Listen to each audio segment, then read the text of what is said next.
주한 중국 대사관 정문 경계 10m 지점에서의 집회 개최가 가능해졌다. 서울고등법원 행정3부윤강열 김영진, 김선아는 12일 서울 남대문경찰서장 명의의 5개 집회 금지 통고 처분 상건을 취소하는 판결을 했다. 앞서 서울 남대문경찰서는 지난해 8월 서울 중구 소재 주한 중국 대사관 정문 경계 10m 지점에 중국 공산당의 해외 공작 거점인 공자학원의 영구 추방을 촉구한다라는 취지로 신고된 집회 상건에 대해 금지 통고를 처분한 바 있다. 경찰의 금지 통고 사유는 해당 집회가 국내 주재 외국의 외교기관 또는 외교사절의 숙소 경계 100m 이내 장소에서의 집회 시위의 개최를 원칙적으로 금지한 집회 및 시위에 관한 법률 제11조 제5 규정에 따라 금지 대상 집회에 해당하고 주한 중국 대사관의 경우 타 대사관과는 상이하게 대사관 내 외교사절이 머무를 수 있는 숙소가 상존하기 때문이라는 것이다. 이 사건 제1심을 심리한 서울행정법원 제3부 최수진, 신은진, 신일성은 이 사건 원고가 피고 서울 남대문경찰서에게 향후 이 사건 신고 내용과 동일한 집회를 신고할 것으로 보이지 않고 설령 신고하더라도 피고는 각 신고건마다 금지 통고 처분 여부를 달리 검토할 것이므로 원고와 피고 사이에 동일한 처분이 반복될 가능성이 없어 소를 구하는 이익이 없다고 판단했다며 각하 판결을 하고 본안 판단을 회피했다.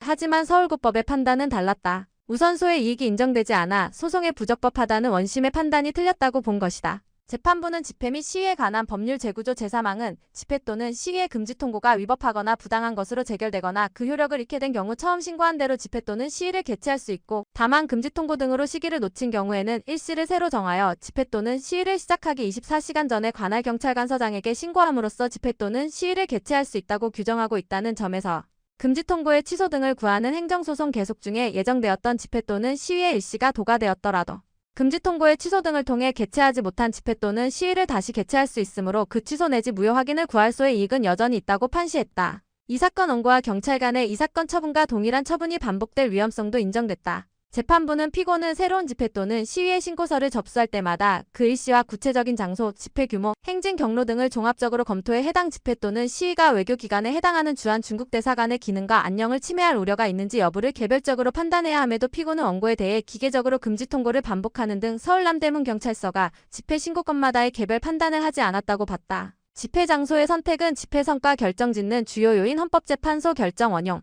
재판부는 지난 2003년 선고된 구집회 및 시위에 관한 법률 제11조 위헌소원에 관한 헌법재판소의 결정 2000원 바육 1783 병합 취지에 주목했다. 헌법재판소는 집회 시위의 장소 선택의 자유는 1차적으로 헌법상 기본권으로 규정된 집회 시위의 자유의 한 내용에 해당한다라며 이때 집회 시위가 발생하고 전개되는 장소는 특별한 상징적 의미를 갖는데 예를 들면 집회를 통해 반대하고자 하는 대상물이 위치하거나 집회의 계기를 제공한 사건이 발생한 장소 등에서 행해져야 이를 통해 다수의 의견 표명이 효과적으로 이루어질 수 있으므로 집회의 장소에 대한 선택은 집회의 성과를 결정짓는 주요 요인이 될 수 있기 때문이라고 판시했다. 추상적 위험성만을 근거로 기본권 제한할 수 없어. 경찰은 이 사건 금지 통고가 적법한 것이라는 주장의 근거로 지난 2023년 9월 한 중국인 조선족 남성이 주한 중국 대사관 정문에 유리병을 투척한 사건 또는 좌익 청년 단체인 대학생진 보연합 대진연 회원들이 서울 중구 소재 주한 미국 대사관절을 월담한 사건 2019 그리고 지난해 캡틴 아메리카 분장을 한 남성이 주한 중국 대사관으로의 진입을 시도했다가 미수에 그친 사건 등을 들었다.